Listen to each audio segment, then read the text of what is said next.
বাংলাদেশ আফগানিস্তান ম্যাচের খবর জানাতে এই মুহূর্তে ক্যারিবীয় দ্বীপপুঞ্জে আছেন সহকর্মী সাজিদ মুস্তাহিদ। এছাড়া বড় পর্দায় দর্শকদের ম্যাচ উপভোগের খবর জানাতে ঢাকা বিশ্ববিদ্যালয় টিএসসিতে আছেন তামিম হোসেন। সরাসরি শুরুতেই যাচ্ছি সাজিদের কাছে। ওভারটা খুব ভালোভাবে শুরু করলেও কিন্তু এরপর ধারাবাহিকভাবে বাংলাদেশ উইকেট হারাচ্ছে। এই মুহূর্তে 4 উইকেট হারিয়ে ফেলেছে এবং একটা সময় কিন্তু পরপর বলে 2 উইকেট হারিয়ে বাংলাদেশ কিছুটা হলেও কিন্তু ব্যাকফুটে চলে যায়। সেমিফাইনালে যে সমীকরণ আমরা সবাই যেটা বলছি, সবাই যে স্বপ্ন দেখছে বাংলাদেশ ওয়ার্ল্ড কাপে সেমিফাইনালে খেলবে, সেটা কিন্তু ধীরে ধীরে ধরাছোঁয়ার বাইরে চলে যাচ্ছে। বাংলাদেশকে 12 ওভার 1 বলের মধ্যে করতে হবে 116 রান। এই মুহূর্তে বাংলাদেশ 7 ওভার 5 বলে করেছে 61 run. Towhid Hridoy back to back 2 4 মেরেছেন। তবে তারপরও এখান থেকে আসলে বাংলাদেশের জয়টা বেশ কঠিন বলা যায়, কারণ এখনও বাংলাদেশকে 55 রান করতে হবে। ওভার বাকি রয়েছে 26 বলে 55 রান করতে হবে। আমরা জানি অন্য কোনো উইকেট, অন্য কোনো দল হলে হয়তো সেই স্বপ্নটা দেখা যেত। তবে দলটা আফগানিস্তান, যাদের বোলিং আক্রমণ দুর্দান্ত, রশিদ খান নিজের প্রথম ওভারেই কিন্তু উইকেট তুলে নিয়েছেন সৌম্য সরকারের। তবে আসার কথা হচ্ছে একটাই, যে এখনও উইকেটে রয়েছেন লিটন দাস। আমরা তার সামর্থ্য সম্পর্কে জানি, কিন্তু যদিও তিনি অন অ্যান্ড অফ কখনো ভালো খেলেন, কখনো খারাপ খেলেন, পারফর্ম করতে পারেন না। তবে যতক্ষণ লিটন দাস এবং তাওহিদ হৃদয় রয়েছেন, বাংলাদেশ এবং বাংলাদেশের সমর্থকরা কিন্তু সেই স্বপ্নটা দেখতে পারে। বেশ কয়েক দফা বৃষ্টি হয়েছে, বৃষ্টিতে খেলা বন্ধ ছিল অনেকটা সময়।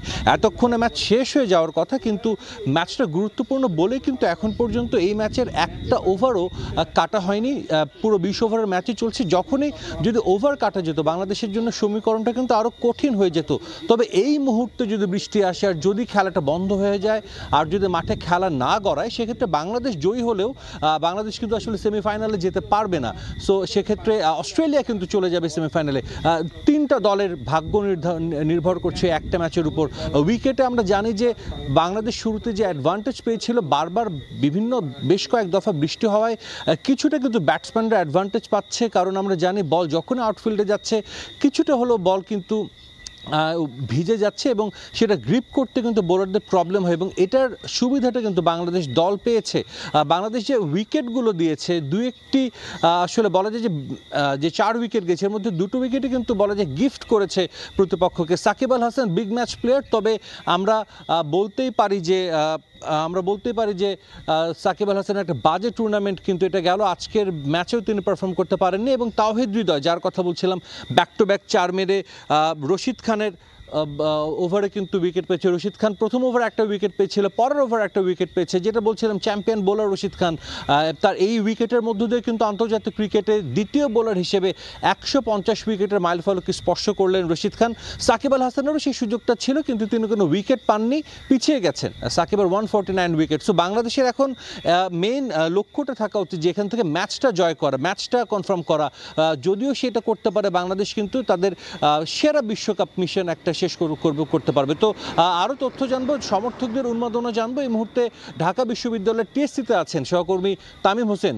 সরাসরি চলে যাব তার কাছে। ধীরে ধীরে বাংলাদেশের সেমিফাইনালে ওঠার যেই স্বপ্নটা কিন্তু ধীরে ধীরে ফিকে হয়ে যাচ্ছে।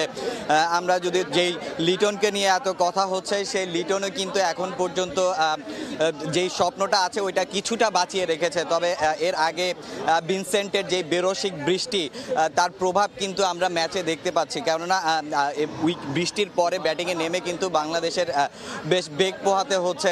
তবে আমরা তাওহিদ হৃদয় কিছুটা ভালো শুরু করার পর সমর্থকরা কিন্তু মানে একটা আশার আলো দেখেছিল। তবে হৃদয় যখন ফিরে গেছে, তখন কিন্তু তাদের মধ্যে একটা হতাশার ছাপ আমরা দেখতে পাচ্ছি। তবে তারা এখনও তাদের যে স্বপ্নটা রয়েছে যে বাংলাদেশ সেমিফাইনাল খেলবে, তবে এই জায়গা থেকে সেটা অনেকটা কঠিন হয়ে গেছে। কিন্তু তারপরও বাংলাদেশ সেমিফাইনালে খেলবে এই স্বপ্নটা কিন্তু তারা দেখতেছে। কারণ হচ্ছে লিটন কুমার দাস, যে কিনা একদম শুরু থেকে এখন পর্যন্ত আছেন উইকেটে, সে ব্যাটিং করছেন। তবে উইকেটের যে ধরন, উইকেট বৃষ্টি হওয়ার পরে উইকেটের আচরণটাও কিন্তু একটু পরিবর্তন হয়েছে।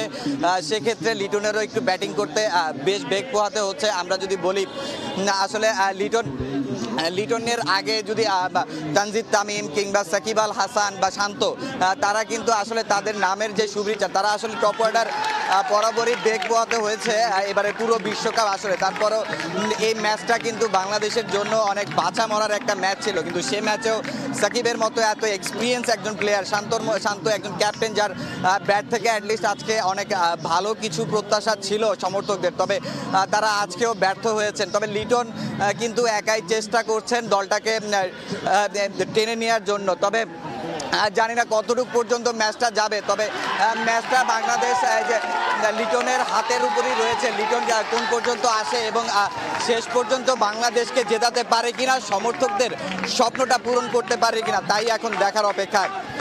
টিএসসি থেকে বাংলাদেশ আফগানিস্তান ম্যাচের দর্শক উন্মাদনা নিয়েছিল, এই ছিল আমার কাছে সবশেষ। বাংলাদেশ আফগানিস্তানের সবশেষ খবর জানতে আমরা সরাসরি যুক্ত ছিলাম টিএসসি থেকে এবং এর আগে ক্যারিবীয় দ্বীপপুঞ্জ থেকে।